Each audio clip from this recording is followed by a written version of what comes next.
I'm Chris Bland.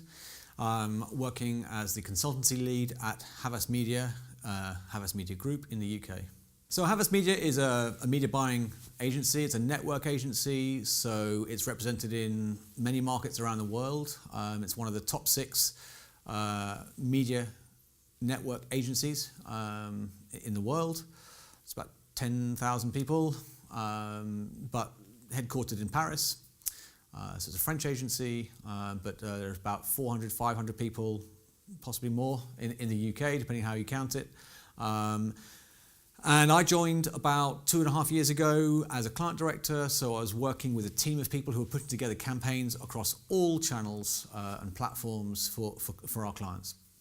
And I did that for about 2 years, or a year and a bit, and I got the opportunity to work on some of the more long-term improvements that we can make to client campaigns by looking at the platform on which we're delivering the campaign rather than the campaign itself that we're delivering. So if we think about the way that we're using data, if we think about the way that we're using technology, if we think about the way that we're structuring the resources that we have deployed around a campaign, we might be able to make incremental improvements to each campaign that we set out, rather than trying to deploy more media or trying to look for incremental benefits in the creative that we're deploying, or etc. So that's really the role that I'm doing now, is looking at the non-media and planning services of Havas, all the data consultancies, the systems integration, the customer management, the web builds, the conversion rate optimization, all those things which make a huge effect on the efficiency of a campaign, but that aren't around the media planning and buying.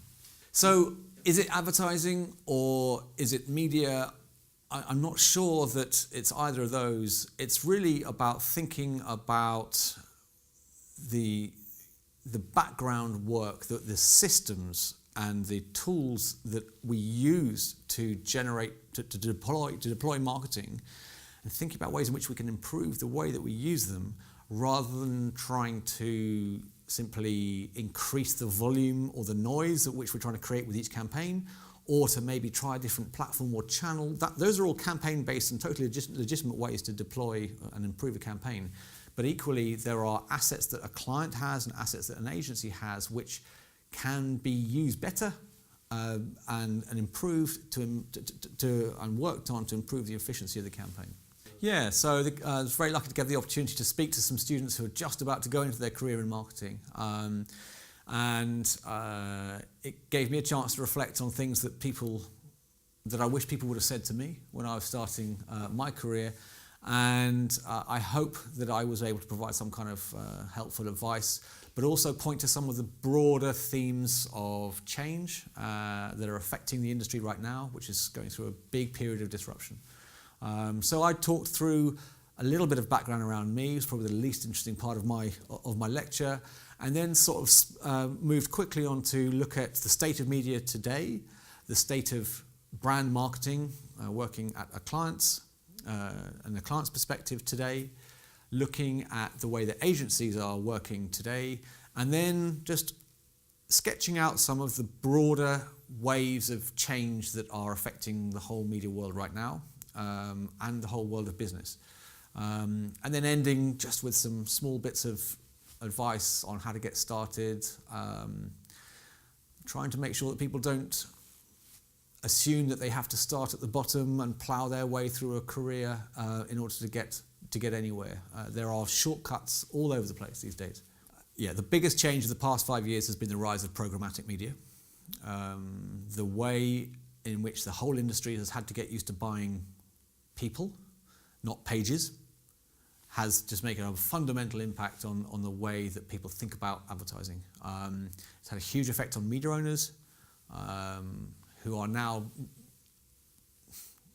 increasingly sort of commoditized and marginalized. While I'm trying to focus on getting the specific eyeballs that I want, it matters less to me where I'm buying those eyeballs, whether on a mobile or on a desktop. It almost matters more when I'm buying them, when someone's in a lunch break, waking up on a Saturday. Those tell me more about somebody than necessarily where they're seeing my advert.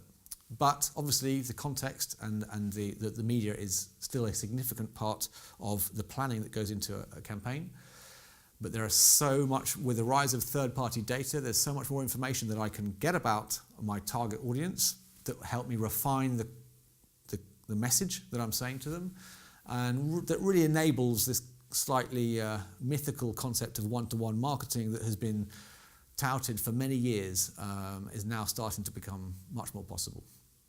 The two things that I would recommend that students do most importantly, if they're trying to look for roles and opportunities within the media and marketing sector, the first is to read everything. Read as broadly and as much as you can.